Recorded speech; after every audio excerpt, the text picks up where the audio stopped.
बात केवल और केवल सोशल मीडिया के अकाउंट तक सीमित नहीं है।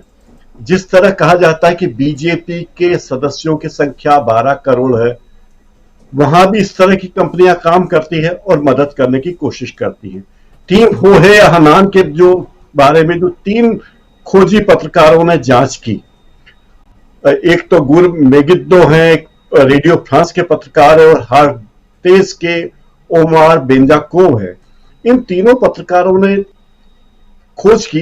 और पहले पता किया कि मोदी इन इजराइल, एक स्रोत उन्हें मिला कि मोदी जी जब इजराइल जाते थे तो क्या थे, और ये कंपनी मोदी इन इजराइल पर क्या कर रही है। तो उन्होंने मेगिद्दो नाम के एक पत्रकार ने, नाम में शायद कुछ उच्चारण अलग हो सकते हैं, उन्होंने इस मामले में पूरे एक ऑपरेशन का रूप दिया और इस कंपनी के सीईओ के बारे में पहुंचे और कहा कि हम अफ्रीका के कुछ लोग हैं और आपसे व्यापारिक कुछ मदद चाहते हैं, हम अपने काम धंधे के बारे में जानना चाहते हैं, बताइए क्या होता है। तो इस तरह उन लोगों ने इस कंपनी में, इस इजराइल की कंपनी में, टीम होहे में प्रवेश किया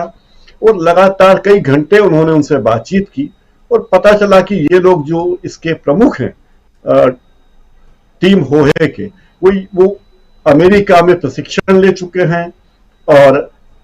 कई कई मामलों में वे कार्य कर चुके हैं और उनके पास एक बहुत बड़ी टीम है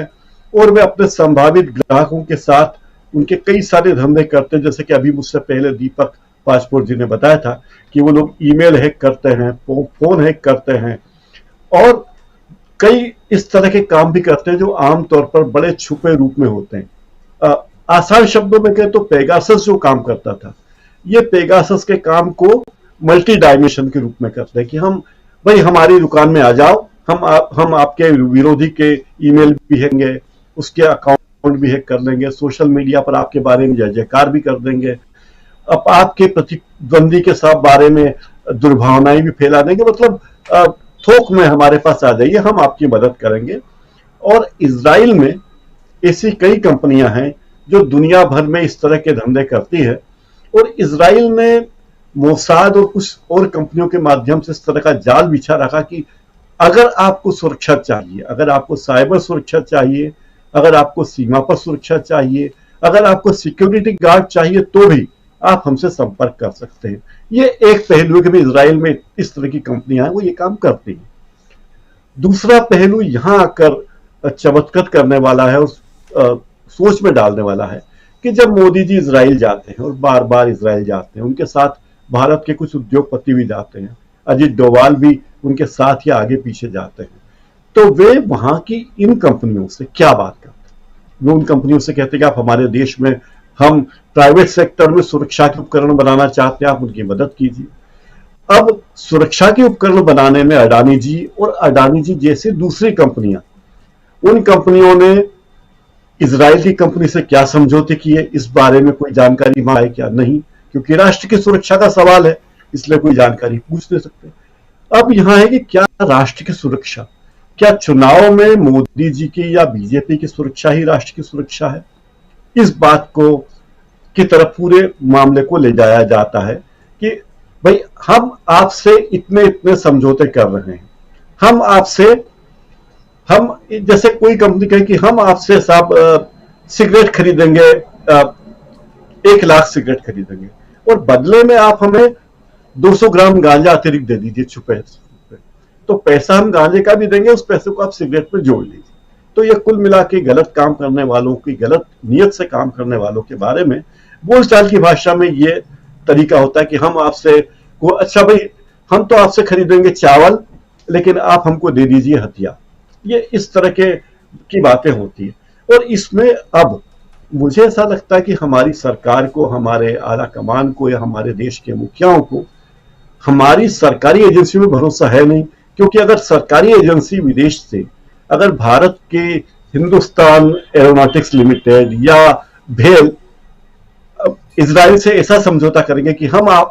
देश में हथियार बनाएंगे, आप हमसे समझौता करो, तो उन कंपनियों के साथ इस तरह के समझौते नहीं हो सकते कि आप ऑपरेशन करो, बताओ कि हमारे विरोधी क्या कर रहे हैं, उनके ईमेल हैक करो। सरकारी एजेंसियां तो ये काम कर नहीं सकती, इसलिए प्राइवेटाइजेशन बहुत जरूरी है और प्राइवेटाइजेशन के भरोसे काम हो सकता है। पूरे मामले की बुनियाद दो चीजों पर टिकी हुई, एक है धोखा और दूसरा है गोपनीयता। ये धोखा और गोपनीयता के बहाने सरकार को बेजा फायदा पहुंचाने, राजनीतिक लाभ लेने और एक तरीके से देश का धन गुप्त रूप से दूसरे देश में भेजने के काम है। अगर सुरक्षा के भारत में अलग से प्रतिरक्षा उत्पादन विभाग, जिसका काम है प्रतिरक्षा के काम में आने वाले तमाम हथियार, गोला बारूद, वाहन, इन सब का निर्माण करना, उन सब के होते हुए अगर आप प्राइवेट सेक्टर में जाते हैं तो उनके साथ मामले पे शक की गुंजाइश हो सकती है। लेकिन उन पत्रकारों को वाकई बधाई देना चाहता हूं जिन्होंने ऐसी कंपनी की गोपनीयता के बारे में पता लगाया और उसे उजागर किया। जो व्यक्ति हनान है वो अमेरिका में नोरिएगा और वाशिंगटन डीसी कंसल्टेंसी फर्म में भी बहुत सारे पदों पर काम कर चुके हैं। ये गार्जियन की रिपोर्ट के मुताबिक मैं बात कर रहा हूं, क्योंकि मैं तो वहां गया नहीं, लेकिन गार्जियन ने अपनी रिपोर्ट में ये बात भी बताई है कि ये दुष्प्रचार और हैकिंग ऑपरेशन के मामले में ये कंपनी बहुत आगे है और दुष्प्रचार के साथ साथ बहुविध प्रचार भी शामिल हो सकता है। जिस तरह से सोशल मीडिया अकाउंट में फेक अकाउंट खोलने का शामिल है। अगर आप इसी तरह देखेंगे कि हमारे माननीय प्रधानमंत्री का जो ऐप है, नमो ऐप, आप अपने मोबाइल में देखिए, मेरे मोबाइल में ऐप है, तो उसमें बताएगा कि प्रधानमंत्री नरेंद्र मोदी जहां जाते हैं वे उसके बारे में सारी जानकारियां इस ऐप पर रहती है। तो मोदी जी जब चीन में जाते हैं तो चीनी भाषा में ट्वीट करता है, जब मोदी जी जर्मनी जाते हैं तो जर्मन भाषा में उनके नाम पर ट्वीट होता है। अगर वे जर्मनी में है और जर्मनी में कोई घटना होगी तो वो उसके बारे में ट्वीट करते हैं उस भाषा में। तो ऐसे कोई हमारे प्रधानमंत्री इतने बहुभाषी तो है नहीं। और इस बारे में एक व्यक्ति ने सूचना के अधिकार के माध्यम से पूछा भी कि प्रधानमंत्री मोदी जो ट्वीट करते हैं वो तो उनकी जगह या उनकी तरफ से कौन सोशल मीडिया अकाउंट पर एक्टिव रहता है। तो ऑफिशियल जवाब यह दिया गया है कि प्रधानमंत्री मोदी अपने सोशल मीडिया अकाउंट खुद हैंडल करते हैं, कोई और उनकी ओर से हैंडल नहीं करता। लेकिन सवाल यह है कि क्या प्रधानमंत्री नरेंद्र मोदी को हिब्रू भाषा आती है, क्या प्रधानमंत्री मोदी जी को जर्मन भाषा आती है, क्या उनको चीनी भाषा आती है। तो ये सारी बातें समझने के घेरे में कुल मिलाकर ये जो प्रकरण हुआ है, इससे बीजेपी के बारे में लोगों को जो गलतफहमियां थी वे दूर होंगी और यह भ्रम भी दूर होगा कि जो 12 करोड़ लोग बीजेपी के सदस्य हैं, आखिर ये क्या बात है कि आप एक मिस कॉल दे दीजिए और मेंबर बन जाइए हमारी पार्टी का।